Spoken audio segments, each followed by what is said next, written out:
Welcome friends. सबसे पहले तो आप सभी लोगों का बहुत बहुत शुक्रिया। आप सभी के सपोर्ट की वजह से हमने बस 15 से 20 दिनों के अंदर ही हमने 100 सब्सक्राइबर्स गेन कर लिए हैं। तो आप लोगों का बहुत बहुत शुक्रिया, ऐसे ही हमें अपना सपोर्ट देते रहिए। तो चलिए अपना लेक्चर कंटिन्यू करते हैं। अब तक के वीडियो में हमने देखा कि लेयर्स क्या होता है, लेयर्स को यूज़ कैसे करते हैं, कितने टाइप्स के लेयर्स होते हैं।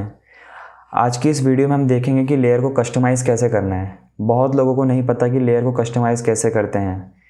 जो बिगिनर्स है, जिनको नहीं पता कि नॉर्मली लेयर्स इजी वे में कैसे यूज़ किया जाए, तो आज का लेक्चर उन्हीं के लिए बना रहा हूँ मैं। तो सबसे पहले हमारे सामने यहाँ पर एक कैनवस ओपन है जहाँ पर हमारा एक प्रोजेक्ट रेडी है और यहाँ पर बहुत सारे फोल्डर्स हैं।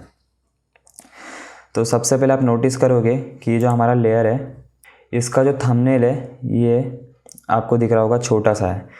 अब अगर हमें इसका थंबनेल चेंज करना है तो आपको सिंपली इसके ऊपर राइट क्लिक करना है। इस थंबनेल के ऊपर राइट क्लिक करने के बाद आपको यहाँ पर दिख रहा होगा no thumbnail, small thumbnail, medium thumbnail, large thumbnail. अगर हम नो थंबनेल पे क्लिक करते हैं तो आप नोटिस करोगे कि हमारे पास आइकन दिख रहे हैं। जैसे यहाँ पर शेप लेयर का आइकन दिख रहा होगा, यहाँ पर बीजी में रास्टर का आइकन दिख रहा है। इमेजेस ओपन करूँगा तो यहाँ पर उनके आइकन्स दिखेंगे, इंग्रेडिएंट्स में उनके आइकन्स दिखेंगे। तो यहाँ पर जो थंबनेल है वो हाइड हो चुका है। अब जो प्रोफेशनल वे में फ़ोटोशॉप यूज़ करते हैं उनके लिए क्या होता है कि छोटे छोटे स्पेस बहुत काम आते हैं। जैसे आपका डिस्प्ले कितना भी बड़ा हो बट आपको जगह चाहिए होता है। फॉर एग्ज़ाम्पल जैसे हमने हमारा लेयर को नो थंबनेल कर दिया है, तो अब जैसे मैं यहाँ पर इस प्रॉपर्टीज़ को यहाँ पर ले आता हूँ।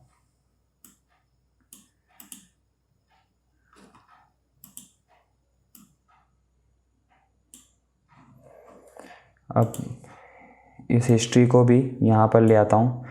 तो आप नोटिस करोगे कि हमारा एक ही लाइन में सब कुछ मैनेज हो गया है। लेयर भी मैनेज हो गया है और हम थोड़ा और इसे कस्टमाइज़ कर सकते हैं। कस्टमाइज़ करके थोड़ा सा ऊपर ले आ सकते हैं। तो जो हमारी हिस्ट्री, प्रॉपर्टी, लेयर सब एक ही लाइन में अरेंज हो गया है। अब हम अपना कैनवस साइज़ और थोड़ा एक्सपांड कर सकते हैं।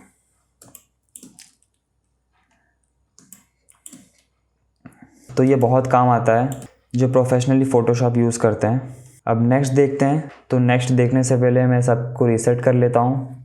तो आपको याद होगा कि हमने अपने लेक्चर में जब मैंने बताया था कि फ़ोटोशॉप को कस्टमाइज़ कैसे करते हैं, इसका जो वर्क स्पेस एरिया को कस्टमाइज़ कैसे करें, उस लेक्चर में मैंने आपको बताया था। तो मैंने यहाँ पर सेव किया था रीसेट माई वर्क स्पेस करके। तो इसे मैं रीसेट करूँगा तो ये नॉर्मल अपने जगह पर वापस आ जाएगा। अब अगर मैं इससे क्लिक करके लार्ज आइकन पे क्लिक करता हूँ तो आप नोटिस करोगे कि सब आइकन के अंदर जो इमेजेस है, जैसे कार्ड बीजी में ये जो लेयर है ये आपको विजिबल दिख रहा होगा।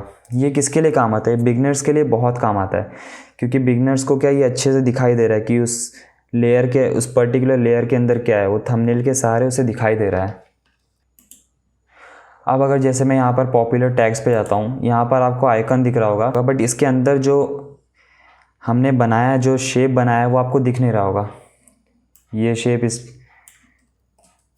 तो इस आइकन को क्लिक करके ये देखिए हमारा स्टार है, ये शेप हमारा स्टार है, तो ये आपको दिख नहीं रहा है। अब मैं इसे बड़ा करता हूँ आपको बस दिखाने के लिए। इसे बड़ा करके इसका कलर भी चेंज कर लेता हूँ।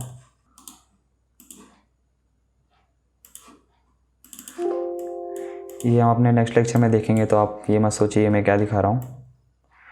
तो इस स्टार को मैंने बड़ा कर लिया।